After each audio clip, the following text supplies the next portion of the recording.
Di pedalaman Sumatera, dekat dengan hutan-hutan lebat yang belum terjamah, beredar sebuah cerita mistis yang turun-temurun.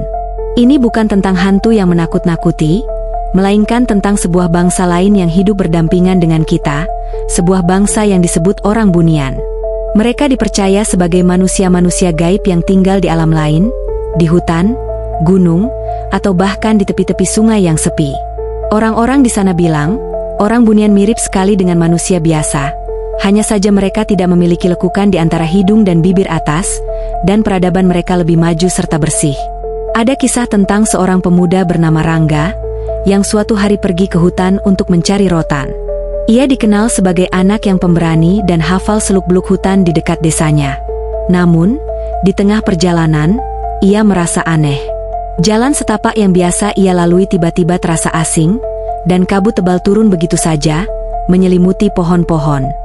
Tanpa sadar, Rangga terus berjalan hingga ia sampai di sebuah perkampungan yang sangat indah dan megah. Bangunan-bangunannya terbuat dari kayu yang diukir rumit, dan udaranya dipenuhi wangi bunga yang tidak pernah ia cium sebelumnya. Ia disambut oleh orang-orang yang ramah dan berpakaian indah. Wajah mereka mirip manusia, hanya saja mereka tidak memiliki lekukan di atas bibir. Mereka adalah orang bunian. Rangga diterima dengan baik. Ia makan makanan yang lezat, mendengar musik yang merdu, dan hidup dalam kedamaian.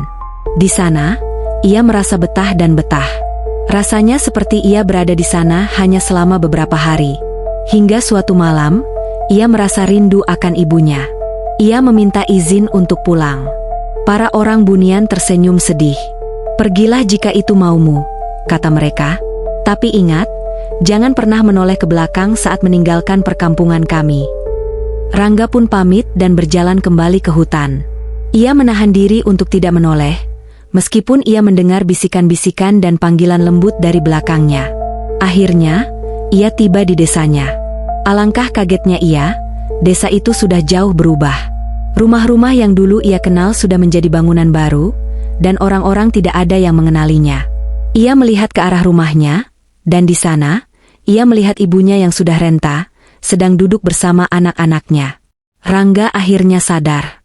Apa yang ia rasakan sebagai beberapa hari, di dunia manusia telah berlalu puluhan tahun. Kisah Rangga menjadi legenda di desa itu, sebagai peringatan bahwa alam orang bunian itu nyata, dan sekali kau masuk ke sana, kau akan kehilangan semua yang kau miliki di dunia ini.